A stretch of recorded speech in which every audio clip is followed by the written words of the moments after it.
We're gonna wait because we got our main man on the phone. Is that right? Is he in here? We do. Well, without further ado, let me introduce. We got him, James Houston, the fourth Detroit Lions, 6th-round draft pick last year, 8 games, 7 sacks. But that's not even half of the 16 and a half sacks his last year at Jackson State. That's the one that's most impressive. Sir, how you doing? Hey, James. I'm doing well. How you doing? I'm doing good, man. Brandon Edwards, Time As Away with Sportsman. Glad to have you on. The fans, they've been chomping at the bit to learn a little bit more about James Houston. Hey, first of all, I lived in Miami, lived in Coconut Grove, spent a lot of time down there, and I always noticed, man, the Florida boys, they cut different, man. I used to spend time with Chad Ochocinco, Willis McGahee, he's my partner, played with Frank Gore. Man, that love down in San Antonio. What is it in the water in Florida? Because y'all boys are cut different in a good way. Well, it's that Florida water, man. I don't know what it is, man. We grow up just very competitive, man. There's so much talent down there. We just go at it since we are youngins, you know what I'm saying? So it's just kind of like we bred for it, we meant for it. So. Yeah, definitely. You definitely bred for it, played at Heritage. How many guys coming out of Heritage, man? Like, there's some guys in the league. Patrick Surtain the second, Brandon Johnson, Isaiah McKenzie, yourself. American Heritage is putting these guys out. Speaking of the devil, you rocking that number 4 right there. Looking good, man. I want to talk about this. I want to ask you, first question I want to ask, if that's okay. Talk about having 16 and a half sacks at Jackson State and then getting drafted in the 6th round and then being cut and then being brought back. What's your thought process before you get to Thanksgiving against the Bills? Yeah, so that's kind of like my story. My football career has been all over the place from, just really playing almost 1 year of high school, being hurt my senior year, going to college, having my stint at Florida, not really seeing the field too much, just certain issues and stuff. Then heading to Jackson State, and they switched my position, So I'm a DN now. Got to figure out how to play that position in a new league with running quarterbacks, different coaches, different schemes, and just going out there and just being determined. I feel like that's all it was really about. I wasn't gonna be denied, and I feel like that kind of same theme just kind of runs in my whole story. I'm just kind of that guy that's not going to give up. I'm always going to be around. I'm going to be right around, and if you give me my chance, you know what I'm saying, I'm going to do everything I can with it. And so them 16 and a half sacks, man, I really had to work for those back in Jackson. It was really fun, though. That was probably the funnest year I ever had playing football, just being with those guys and celebrating and just everything. It was real fun. Speaking of resiliency, Detroit Lions fans, they know you as a DN. They know you as an edge rusher. But at Florida, you were a linebacker. Your favorite player was Patrick Willis. You had 8 tackles, SEC championship game. And then you go to Jackson State and you move. Talk about what Coach Weeks and that coaching staff meant to you in terms of guiding you, helping you out, kind of letting you know, we think this might be it for you. Yeah, no, those guys were like, it's kind of hard to put in words what they mean to my career because they really transitioned everything, and they really worked with me. They believed in me. They saw that I had this certain ability, and they didn't let even myself, deter that. Because I was very, I've been a linebacker all my life, so I wanted to play linebacker. Okay. And they allowed me to really just dwell in and focus on this one position because they saw the ability that I had. And they work with me every day. I never gave up on them. They never gave up on me. And we just had a great time. It was a great time. We learned a lot from each other. I wish the best for all of those guys that have moved on or if they're still there. Hey, James, I know you're a Patrick Willis guy, and they're kind of using you now like the Dallas Cowboys are using Micah Parsons, which I love. I'm a big Micah Parsons fan. I think there are a lot of people that are out there. Who did you try to develop your game after? Was it Willis, or was there another guy that you looked at and said, I got to be like that guy? Yeah, so coming up, that's who I kind of wanted to be like. I wanted to be like Patrick Willis, that in-the-box linebacker that can – stuff up holes, but also I can run sideline to sideline, go get running backs, also cover a little bit. That's really what I wanted to be. Also, like a player like Brian Shazier, he's from Broward County. Oh yeah, a guy that he was a triple guy, probably way faster than me, but a sideline to sideline guy. Can stuff the hole and can also, play a little of the pass coverage and stuff. So that was really always my goal. I always had D linemen friends, so it was always funny. I was always kind of like looking at the D linemen, like they would be looking at pass rush reps and stuff. Oh yeah, and I'd be like, oh, that looked kind of cool. But you would like to load in the linebacker like that look cool, but at the same time, and it's funny. I actually played with P Dub in 2011. He practice is how he played. We had to tell him, I'm like, yo, okay. P Dub, man, I'm 8 years in. You don't have to hit me like that. You don't got to hit me like that in practice. But talk about, so you go through, they draft you, then they cut you, then they bring you back, then you're on practice squad for 12 weeks. And then they tell you before that Buffalo game, like, we've seen what you've done. We like what you've done. We're going to give you a shot. Talk about how your mind shifted from being on practice squad to all of a sudden you're playing against the Buffalo Bills on Thanksgiving. Yeah, so it was kind of crazy because 2 sacks. So for like those first 6 weeks, I was just, on practice squad, and then, coach starts getting in my ear telling me like, oh, there's a chance you could be up. We like what you're doing. We feel like we could use you. When the roster ends up being right, we're gonna pull you up. And so that was week 6. So I had 6 weeks of feeling like this may be the week. This may be the week. Yeah. And so I was very locked in. I was just trying to get better. Really, my mindset when I was on practice squad was to get better for the next year. That's really what my mindset was. And after he told me that, it was like, okay, let's lock in a little bit more. And so if you ever get your chance, if anything ever happens, you're ready to go. Coming up, seeing some of the guys go down, I was kind of looking. I was like, man, I feel like I almost kind of got to go in, but they didn't tell me nothing that first day. So I was like, okay, maybe not. But let's just stay locked in. And once coach told me, I was like, man, when I tell you every single story that the vets, anybody that had ever told me they ever been in the league about being on practice squad and coming up, I was like, bro, I'm not going back to practice squad. There's no way. Like, I got to make sure, like, I got to show them something so I don't go back. And, I went out there and I had 2 sacks. That's something probably I didn't really think that was going to happen. I always knew I had the ability, but, sometimes it's just you got to be put in that right situation.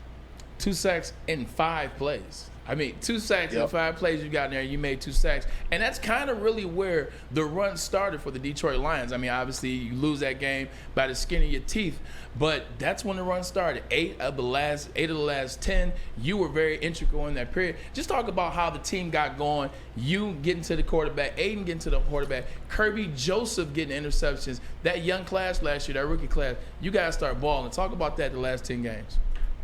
Yeah, that's really exciting, man. Just seeing all the rookies kind of coming together and doing what, they brought us here to do. And I'm really excited for next year. Everybody's making that jump from year 1 to year 2.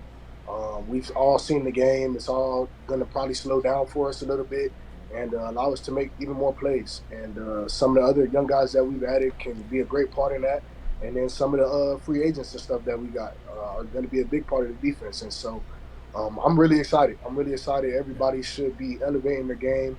The whole team should be elevating as a whole. And so I feel like we have high expectations for ourselves. And so we just got to keep that standard.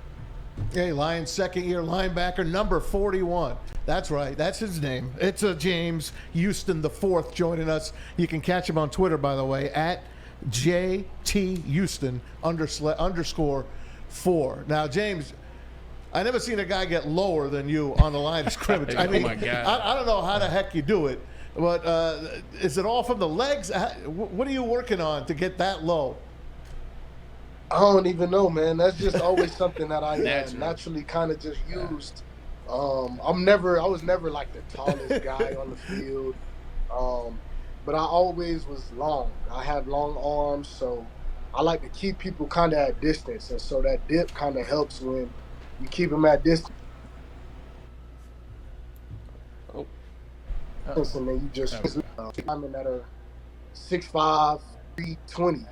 That's hard for them to just kind of try to dip down real quick as quick as that I am. And so it's just something that I've learned being at the position. I'm only been at the position 2 years, so I'm picking up little tips and tricks that work for me. Yeah. That I've seen that have worked for other people as well. Von Miller is one that uses that dip very, very, very 58. well. Hey, where'd you get that hesitation move too? You got that little hitch too. I mean, something, man. I feel like that might come from maybe my running back days. I used to play a little running back in Little League, and so I had a little stick, I see it. Legit. I like it. Hey, all right, here we go. Last year is last year. The Lions were the hottest team in football at the end of the year, and partially thanks to you. But now we look ahead to 2023. You guys are on national television, man, to open the season against the Kansas City Chiefs and Patrick Mahomes. What are you guys in the room talking about? And I know you're talking about that game already. What are you looking forward to in that game? I think everybody as a whole is very excited for the game. Obviously, we kick off the NFL season, so everybody will be watching. We play the Super Bowl champions, so that's going to be a challenge in its own. And I feel like everybody's just excited to kind of see where we are as a team, where we are as individual players as well. So I feel like we're all just going to be almost like blood in the water, just like sharks smelling that blood and just trying to get anything and everything that we can in that game, just to kind of prove ourselves. I feel like that's just the type of team that we are. Always out to prove ourselves, never going back down, always just very accepting of the challenge. And I'm you know what I'm saying, I'm going to accept that challenge. Whoever I got to get by to go get one of the best quarterbacks in the game. And so that's my goal. So, yeah. Talking to Detroit Lions second-year edge rusher James Houston, the fourth, talking about this season coming up against the Kansas City to open it out, and I think the Thursday open it up. What are you thinking about for this year? Let's talk about James Houston. Like, what are your goals this year? Last year, 8 games, 7 sacks. You played tremendous. You had a good year. What are your goals going into this year? Just share them with us a little bit. Not all of it, just a little bit.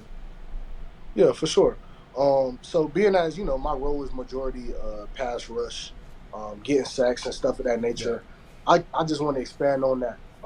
Anything else that they give me, I'll be super happy, super blessed and fortunate to have.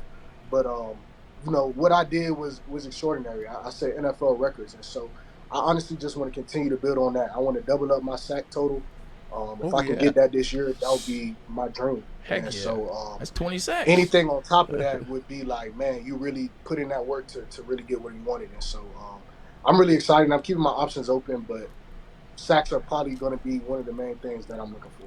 Well, you heard it from him. He's trying to get to that quarterback, and we love it. Have you had a chance to get out of Detroit a little bit? Switching gears, open up some fun stuff. Have you had a chance to get to Coney Island? Have you had a chance to get to LCA for a concert? Have you had a chance to do some Detroit staple things? Go Tigers. There you go. Go Tigers. Talk about them. Yeah, so I've been out in Detroit a little bit. Okay. I stay downtown. I like to kind of immerse myself in the city, right over there by the Riverwalk. So I've been over there. I've been over to, Belle Isle. They got a nice little beach in there. Whatever you call it. You want to call it a beach, but It ain't I've Miami. been to Coney Island. Coney Island's good. Okay. Late night snacks. You can get whatever you need. I'm just hearing about this one, this thing. I forgot what it's called. It's got like bikes. You got bikes. Slow and trail roll. over to the place. This is What's it called? Slow roll. So Okay. slow roll. You're talking about riding the bikes on a Monday? It was like Monday or Tuesday night? Yeah. Hey, you got to get into that, man. Grand Prix is coming up this weekend as well. Yep. I'm going to be out at the Grand Prix this weekend, Sweet. so that should be fun as well. Yeah. Good, man. I'm glad I got to get me to the Aretha Franklin Shane Park? arena over there. and Yeah, see the me something amphitheater. over there. Some great the concerts, amphitheater. man, especially in the summertime. They got a lot of good stuff, especially the old school stuff, too. Yeah. Got Maxwell Hey, coming what in. other sports do you like? Are you happy for the Pistons with Monty Williams now? Man, I'm loving it. I love the Pistons, man. I can't There we wait. go. I thought we was going to get that number 1 pick, man. I know. But, we all did. It's all good. We're going to get whoever we get, and we're going to rock out. But, I grew up down south, so, I'm a Miami boy. I got to rock with my Heat tonight. Oh, yeah, we're all rooting for The them. Heat, you think they can pull it off tonight? You think they can pull it off the whole series or just one game? I got Heat in 7, man. Yeah, I like it. You changing I your opinion love now? it. I love it. I want the Heat to There win, we go. man. I want the Heat to win. Shout out to True Wade. underdog story, man. You're not kidding. Wade County. Wade County. Hey, James, I got one more for you. I want to ask you about the room, the defensive room. You got all these new players, Cam Sutton coming in, Mosley coming in, my guy, C.J. Gardner-Johnson coming in. What's the vibe in that room right now? Man, it's a great vibe. Everybody is just kind of learning each other. Everybody's out there competing, trying to see what each other's got. I feel like it's going to be a really, really good season. We got a lot of good vets, a lot of good guys that have been in that fire, have been to the highest, have been at the lowest, have seen almost everything in the game, and are kind of can show some of the young guys, a lot of the young guys that we got on the team, especially the defense, how it's supposed to go. None of the young guys have played in the playoff game. So that's one thing, that we gotta understand. The atmosphere is gonna be different. Just everything's gonna be different, and so I feel like having those guys is really instrumental for some of the young guys to just figure it out and get through their years and careers of the NFL. All right, last question. I promise this to be the last one. I couldn't let you go without asking this question. You had Deion Sanders as your last coach in college. Now you have Dan Campbell as your first coach in the NFL. Talk about the difference, if any, between these two great men. Oh, I think there's a difference. It's funny, though, because everybody asks me this, and I feel like everybody thinks that they're so different, and they're not. Like, I don't think so, yeah. They're different, as in maybe their personality, but, in the way that they approach the game and the way that I approach football and coaching is not different at all. They're huge motivators. They're going to get you ready for anything and everything that you got, practice, games, workouts, anything, any type of competition, they're up for it. And they're on your back. They've been through it, you know what I'm saying? They're players, coaches, and they're going to support you, and they're going to try to lead you in the right direction and tell you, old stories that they may have encountered, different situations and stuff like that. And so I feel like there's a lot of power in former player coaches. They can really I feel like they just have that certain connection to the guys, and they can give them certain lessons and stuff like that to help them see and guide. Because, sometimes guys they can't really listen to somebody that hasn't really been through it.